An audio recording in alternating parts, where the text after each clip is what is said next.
Story of Shiloh. It was the last freehold in North Carolina. Since the Civil War, black folks owned this land. We own this land. Today the rich folks want to come and take it. They want to make it into a business paradise. And with the working people of Shiloh, they want to work. Shiloh is a small majority black freehold community in Wake County, North Carolina. It is right next to the Research Triangle Park, a high-tech area of development, and the Raleigh-Durham International Airport, two areas with soaring real estate prices.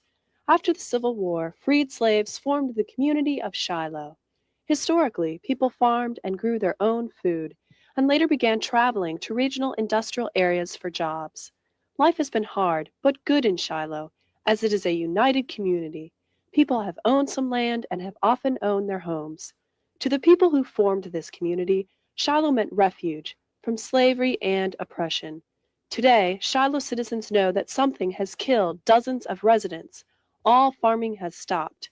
Since August of 1988, Shiloh residents have lived in fear that they are being exposed to toxic contaminants in their water, dumped in their community by Coppers, a wood treatment company. It's just been terrible, to tell you the truth. And I've been afraid to bathe with it. Sometimes I would even take my son down to my mother's and give him a bath because I was afraid of bathing with it, and especially cooking with it. So we canned our vegetables and all from the garden to run us through the winter time. So now at this particular time we're scared to do that because of the contamination in the ground. We think that also come up and be in the vegetables. This fish pond that's behind my house, the fish in it that are so toxic that there's nowhere in North Carolina is it approved to burn, bury, or store the fish that is in my pond that my family has been eating. The Shiloh community has effectively fought against what they call toxic terrorism by coming together and working through their own organization. Shiloh is one of many African American communities in the U.S., but especially the South, where hazardous waste sites are disproportionately found. Drawing from EPA and U.S. Census data, the United Church of Christ published a nationwide study in 1987 that concluded, race is the most important factor that determines the location of commercial hazardous waste facilities.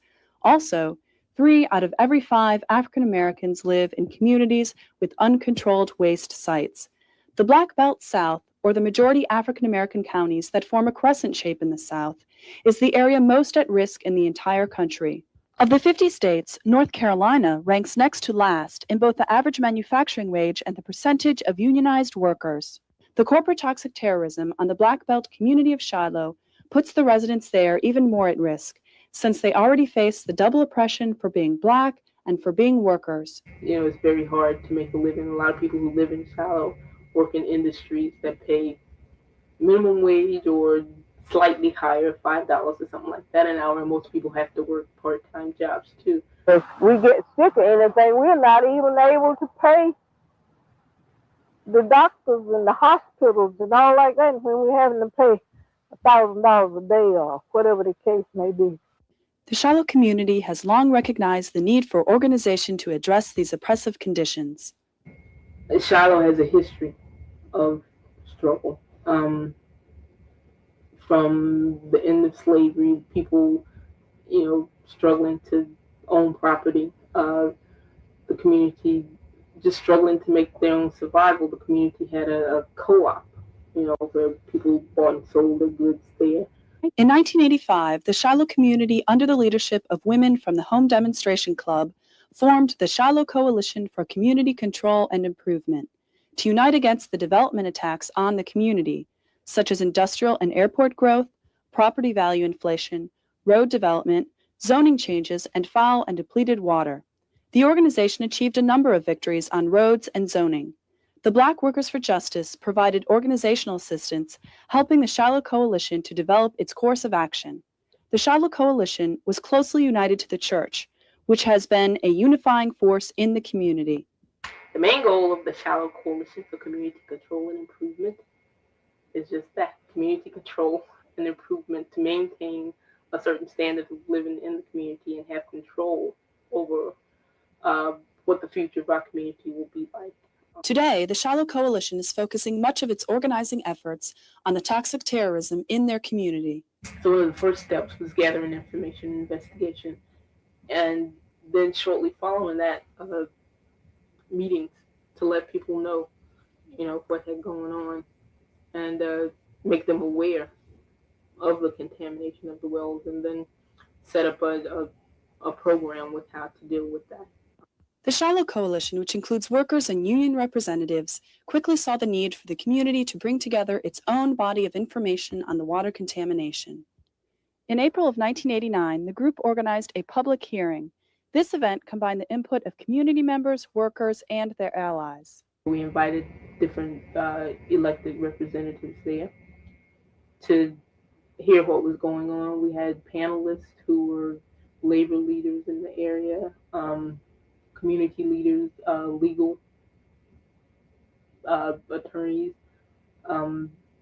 just people who we've had dealings with, just to come and collect testimony about exactly what was going on in the community, how this contamination issue had affected the community, and that was a major stepping stone for us. With the information they gathered, the Shiloh Coalition pieced together the details of the contamination.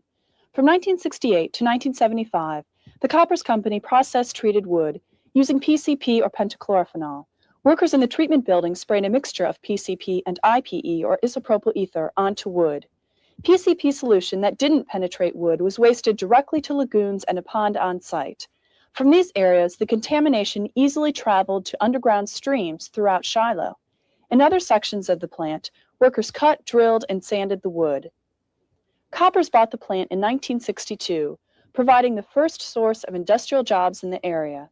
Many Shiloh residents worked at the Koppers plant, and for them, the health effects have been severe. All the ones I know that worked in the treatment process that I knew that were good friends, they just dropped dead. A lot of the illnesses that we see there, well, the people that we know who have died, who worked at the plant, we just know that they were relatively young. The sicknesses were not something that went on over years. As the Shiloh Coalition uncovered the basic facts of the contamination, they also uncovered the details of a long-term information blackout on the part of Koppers and some governmental agencies. As early as 1972, Koppers was recording the existence of PCP and wells at the plant. In 1980, the EPA identified high levels of PCP in the Koppers Pond sediment, 6,000 times that acceptable in groundwater. The EPA's investigation was considered complete when Koppers agreed to remove waste piles and contaminated pond sediment. However, Koppers never removed any sediment, only the waste piles. One chief official even declared the case closed. There was not an effort to test wells until actually September of 1987, which is the first time that off-site wells, possibly 8 wells in the area, including the church's well, were found to be contaminated with what at that point were called low levels of pentachlorophenol. But it wasn't until August of 1988 that the EPA even informed Shiloh residents of the PCP contamination, 16 years after Koppers first discovered it and 8 years after the EPA did. At this time, the Shiloh site had the highest severity EPA ranking for groundwater contamination of any site in North Carolina. As residents unraveled the confusing timetable of this poisoning, they realized how long this situation had remained ignored. They found that no government agency had given consistent and accurate information about health risks, nor had they admitted when there was a problem or investigated in a timely manner. And I saw a pamphlet that was published by the state of North Carolina on fishery. And the Nedlands Pond had worse dioxins in the fish than anywhere in the state of North Carolina. And the thing that really gets me is to think that the EPA came out and they got our fish and they analyzed our fish. And booklets was written on them that was given to other people across the state, but the Nedlands never knew anything about it. And it really boils me to think that this was public knowledge to everybody except the people that are eating the fish. Occasionally, we will get a press release after the press has gotten it. Occasionally, we will get a letter after the press has gotten it. Workers have come forth with the details of the information blackout that they endured while working at the plant. Until the publication on the contamination, I wasn't even aware of what chemicals they were using. Coppers never told me anything about it in health working at the plant. They should have been telling us at least once a month or every 6 months this stuff could be hazardous to your health or whatever. But they haven't been educating the people on it, kind of working condition we was in. All they were concerned with was on the job injuries. If you didn't get hurt on the job from a saw or a nail or something like that, nothing else was, any concern. Responding to requests and pressure from the Shiloh Coalition, the State Health Department conducted a cluster study to examine the health consequences of PCP exposure for people living close to the site. The study claims that there are no abnormal levels of cancer in Shiloh, yet fails to compare the levels with other similar areas. Nor did the study look at the other health effects of PCP exposure.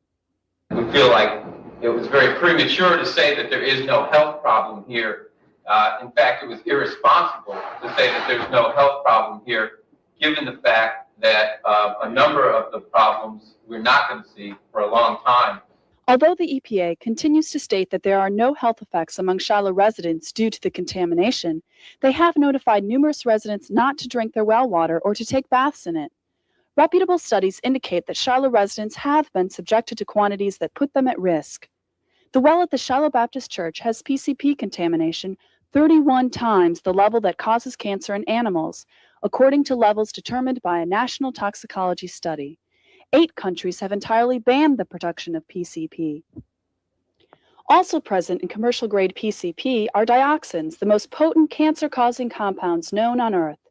Residents note an alarming rate of health problems occurring, often matching health effects of PCP and dioxins, such as cancer and circulatory problems. A lot of people in this community, every other house, someone have died with cancer. There's a high incidence of high blood pressure. A lot of people write that off as being typical of the African Americans, but for everybody to suffer from this, and that's what it is, children as well as adults, and I think there's something, there has to be a little more than that there. From testimony gathered at the public hearing and with technical assistance from the Clean Water Fund, the Shiloh Coalition formulated a set of demands. These demands were submitted to the EPA and to all elected officials responsible to the community, such as officials in Morrisville, the adjacent municipality. Overall, the public hearing was a significant organizing event for the Shiloh Coalition. It put the EPA on notice, one. It put the state on notice. It put Morrisville on notice. It let put the representatives on notice that we put you in office and this is going on here and we need you to be accountable to our community. You come to us for our vote. Now this is what we need you to do for us. And we got pretty good response by doing that. And I think it helped the community too, to let people feel, or to let people know that they're not isolated. In keeping with the rights guaranteed to people by the Clean Water Act and the Superfund legislation, the Shiloh Coalition has demanded that an alternate water supply be provided, that all wells be tested, that all contaminants be tested for, that community members be part of the decision-making process, and that a full cleanup be conducted. They have also demanded a community and worker health screening. In the spring of 1990, the union at the plant tried to get a company-paid health screening during contract negotiations, but were told that the cost was too high. Overall, due to the widespread abuse and repression of Southern workers, union members at the plant have feared losing their jobs, and this has kept them from forcing the company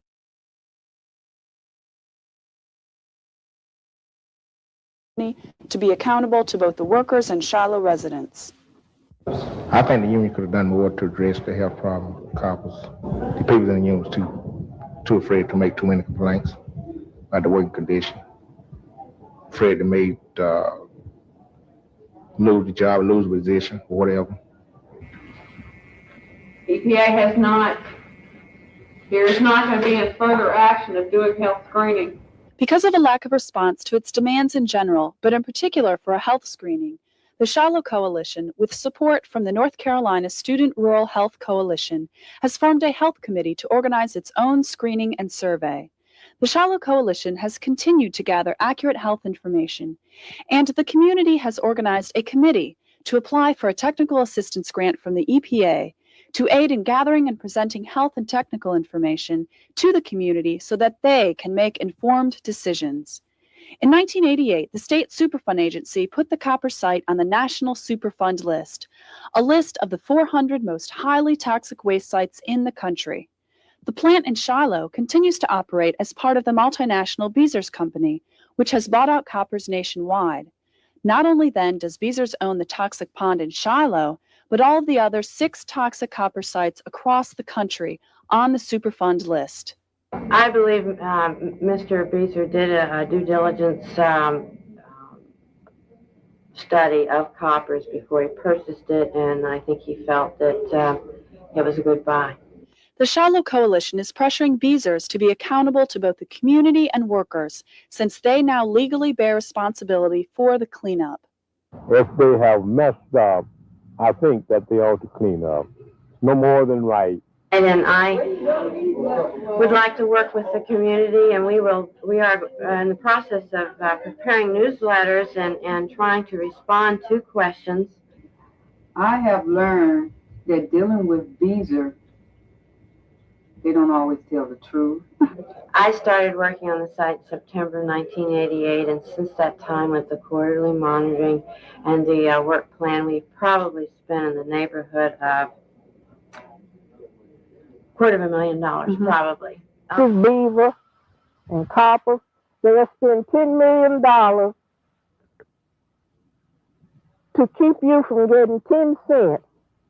I think the thing that also gets me upset is the fact that this company contaminates fish, contaminates surface water, contaminates groundwater, soil, people's wells. It's never been fined, it's never been penalized, it's never been cited for violating any state or federal regulation. The Division of Environmental Management has never even come out here. From the Shiloh Coalition's interaction with the Coppers and Beezers corporations, they have discovered that the companies have followed the path of most other corporate contaminators, putting profit before people. However, the Shiloh Coalition has been able to force Beezers to pay for a connection fee for Morrisville Water and to pay for installing more water lines. In an attempt to clean up toxic sites first, and then later get responsible companies to pay for it, the federal government has set up the Superfund process. However, because of the federal government's lack of a commitment to adequately fund this process, the EPA must bargain with industry to conduct investigations and then cleanups of toxic waste sites. Well, I think EPA needs to come in and clean up. They haven't cleaned up one thing since this whole thing been going on. The cost is a big factor in what Beezer is sampling. And they're sampling everywhere. That would be the next point for the contamination to migrate. From what I've seen, they are covering it. And I don't think it's going to skip a very long area. Now, how do they know that the one that they missed was the one where it was contaminated? You may not like the answer we're going to give you, but it's our job to find you an answer. We got 12 federal facilities. One federal facility has 500 sites on it. Now, it's no excuse that we can't answer your Coupled needs. with the EPA's lack of resources and staff is an unwillingness on the part of EPA administration to challenge industry, thus making it necessary that communities struggle with EPA itself to force it to carry out its own stated objectives. Shiloh residents have learned the importance of group action in forcing agencies such as the EPA to be accountable to communities and workers. Barbara Benoit from the EPA did talk to us, and it was after the coalition had really pushed and joined together, the Shiloh Coalition had joined together, and everybody was writing letters, and we heard a petition to Raleigh, to Dr. Levain and all, that the EPA has been involved in it now, and Barbara Minoy will talk to you now, that we used to didn't have any idea who in the EPA to get hold of. The Shiloh Coalition has been successful in forcing the EPA to adopt a timeline for action, to hold an additional public hearing, to test for dioxins, and to communicate with residents. It's taken communities like ours and workers to hold companies accountable and officials accountable, EPA accountable, and state officials, local officials, what have you, to ensure that these projects are brought to their attention and that cleanup can occur. The Shiloh Coalition has also called on elected officials to respond to the toxic terrorism. The town commissioners and mayor of Morrisville, the municipality next to Shiloh, have generally not responded to the needs of the Shiloh people, but rather to the interests of corporate investors. The motivations of Morrisville are strictly tax-based and money. Morrisville exercised extraterritorial jurisdiction over Shiloh, since many Shiloh residents could not vote for Morrisville officials, but their actions directly impacted on the community of Shiloh. For example, industrial water lines, not residential as Shiloh residents need, were laid soon after the contamination issue became public. However, we were not involved in any of the meetings, any of the decisions as to where the line should go, or which households should be included or covered or hooked into the line. It was basically closed meetings with them, with no input whatsoever from anybody from the community.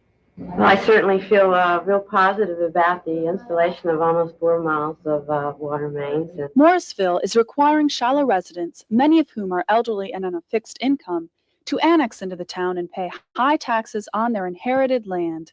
And we've also taken a stance that with the lines that are being put in now, that people who are not annexed into the town of Morrisville should not be forced to annex simply to have access to the water itself, because people are not responsible for contamination. And we feel that basically this is a form of blackmail in order to force people to annex in order to get water for something that they had no control over to start with. A municipal corporation in North Carolina is a creature of the state, and it is a corporation. Its taxpayers are very much like the stockholders. If somebody wants the services, the urban services offered by the city, then they join in with the city. The only reason I annexed due to the water. Well, I really don't think they're giving me anything by annexing. The Shiloh Coalition has repeatedly asked the EPA to intervene in the struggle with Morrisville in order that the legal right to an alternate water supply be granted. And we're aware that EPA sent a hand-delivered letter to Morrisville highly suggesting that they waive their annexation right in order to allow people to hook into the water line, because of the whole health risk factor there. Is there anything, or can EPA do something much stronger than simply send a letter to Morrisville to ask them to waive the annexation right? We know it can be done. The federal government does not like to get involved in municipalities' business. Only when the Shiloh Coalition has organized and petitioned the Town Council of Morrisville have they won any concessions from the town. The Shiloh Coalition has reduced the amount people have to pay for water hookup and has forced Morrisville to put in more residential water lines. The Shiloh Coalition has also called on other elected officials. Jesse Helms felt that there was no problem. And the governor didn't deem it necessary to come to the public hearing. But some officials have been responsive. A few officials have been responsive. A few of them know that, the community of Shiloh, they got a certain amount of votes from the community, or they won a certain number of votes from that precinct. And we've made no qualms about, we voted for you, so when we call on you, you better be there. we have no problems telling people that we want you to be accountable to the community, and we'll vote on you based on how you support our community. Because Shiloh is an unincorporated community, like many rural African American communities throughout the Black Belt South, it does not have as much local control and the political power it would have if it democratically controlled its own resources. Not being incorporated, in my eyes, has been a barrier to the work because we've had to deal with a lot of problems we wouldn't have had to deal with if we were incorporated. Namely, zoning issues. If you're incorporated, you control how things are zoned around you. Therefore, you control what kind of development goes on around you. The relationship with the EPA and with Beezer would be totally different. There wouldn't be this backroom meeting atmosphere type thing. Things would be much more above board. People would know, what was going on. Nonetheless, the Shiloh Coalition continues to fight for the will and needs of its citizens. Like dozens of other toxic sites across the country, the EPA has been willing to take decisive action only after community is destroyed. But Shiloh is different because people are fighting back and organizing. You're looking at one of the best cases in the country of a community coming together and getting something done. Clearly, we've seen from Shiloh that government is not going to play the leading role in ensuring that this environment is safe for us to live in, safe for our children to grow up in. It's only when grassroots people are organized, do stand up, do speak out, are determined to fight, are determined to do whatever it may take to get a situation cleaned up or to get attention drawn to an environmental problem that things happen. Overall, by their organizational strategy, the Shiloh Coalition has challenged the information blackout and gathered their own information, which they have used to educate the community. With this knowledge, they were then able to formulate and fight for their demands, which has forced the EPA, Morrisville, and the Beezers Company to act quicker and to be more responsive to the needs of the community. If the Shiloh Coalition had not joined together and banded the community together, the black and the white together, we would have never accomplished anything. They have a similar problem to this as far as the contamination. Just keep fighting. And if you don't have it in your community, don't let them come. I think if they really want for the coalition, I think some of the people would have just sat back. This is going on all over. It's going on particularly in the South, in the Black Belt South and poor working class communities. It is a struggle of self-determination. It is a struggle of controlling what goes on in your communities. On the whole, all the battles that we've fought, we've won a majority of them, and we're determined that we're going to win this war in the end. Free, got to be free. Free, got to be free. Free, got to be free. Free, got to be free. Well, here's the story of Shiloh. It was the last freehold in North Carolina. Since the Civil War, black folks own this land. We own this land. Only the rich folks want to come and take it. They want to make it into a business paradise.